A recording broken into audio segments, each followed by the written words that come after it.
જય માતાજી, જય માં મોગલ। આજે આપણે માં મોગલનો સંપૂર્ણ ઇતિહાસ જોઈએ। ભગુડા, ભીમરાણા અને કબરાવ આ ત્રણ સૌથી પ્રખ્યાત મોગલ ધામ છે, જેમાંના ભીમરાણા ગામ એટલે માં મોગલની જન્મભૂમિ છે, જે દ્વારકાની બાજુમાં આવેલ ગામ છે। દ્વારકાથી બેટ દ્વારકા જવા માટે જો તમે ઓખા તરફ જતા હોય તો ભીમરાણા ગામ રસ્તામાં જ આવે છે। દ્વારકાથી ભીમરાણાનું અંતર 18 કિલોમીટર છે। જગત જનનીમાં મોગલના પિતાનું નામ દેવસુરભા ધાંધણિયા હતું અને તેના માતાનું નામ રાણબાઈમાં હતું। માં મોગલ ચારણ કુળમાં જન્મેલા દેવી છે। માં મોગલને બોલવાનો સ્વભાવ ઓછો હતો। તેઓ બાળપણથી જ તેજસ્વી પ્રભાવ ધરાવતા હતા। જો તમે ભીમરાણા મોગલ ધામની મુલાકાત લ્યો તો મંદિરની બહાર દેવસુરભા ધાંધણિયાની વિશાળ મૂર્તિ જોવા મળશે। આ મૂર્તિ ખરેખર અદ્ભુત છે। માં મોગલના બાળપણની વધુ માહિતી મળતી નથી, પરંતુ માં મોગલનો પરચો તેના લગ્ન સમયે મળ્યો। બીજા સમાજોની જેમ ચારણ સમાજમાં ફઈ પાછળ ભત્રીજી આપવાનો રિવાજ છે, એટલે કે દીકરીના લગ્ન ફૂઈના દીકરા સાથે કરવામાં આવે। આથી માં મોગલના લગ્ન તેમના ફઈના દીકરા સાથે થયેલા।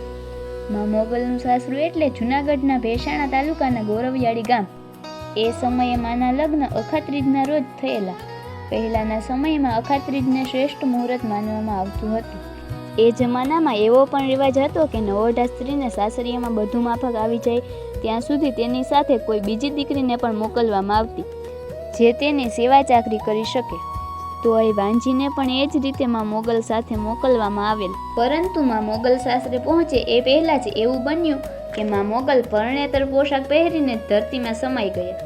આ ઘટના એમ બની કે જાન પરણીને સાસરે પહોંચી ત્યારે સામૈયા માટે ગામના ઝાપે ઉતારો રાખવામાં આવ્યો અને આ દરમિયાન ચાલતી રમૂજમાં માં મોગલના પતિએ હાથ ઊંચો કરી આ વાંજીને તાળી આપી।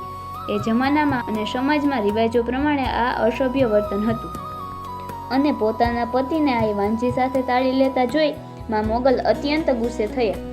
તેઓ કોપાયમાન થયા અને ત્યાં જ પોતાનું વિકરાળ સ્વરૂપ બતાવ્યું।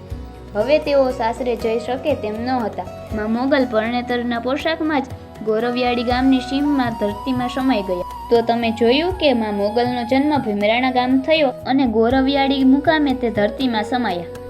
તો ભગુડામાંના બેસણા કઈ રીતે થયા, ચાલો હવે તે જોઈએ।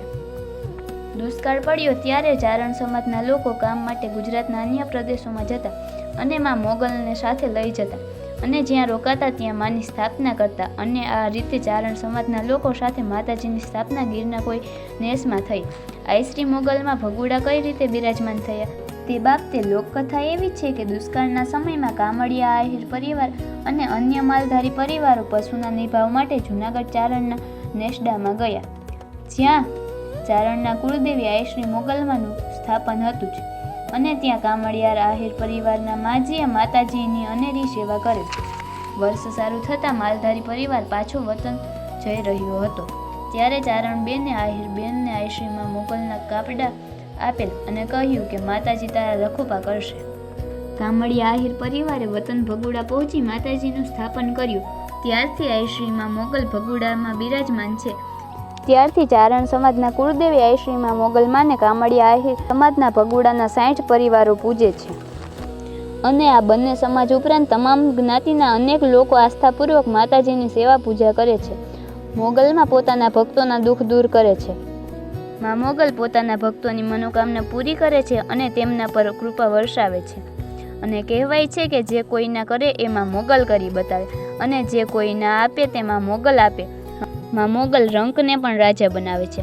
આજે કળિયુગમાં પણ માના પરચા જોવા મળે છે અને સાચા હૃદય સાથ કરતા માં મોગલ જરૂરથી ભક્તોની વારે આવે છે। જય માં મોગલ। માં મોગલની કૃપા હંમેશા તમારા ઉપર રહે।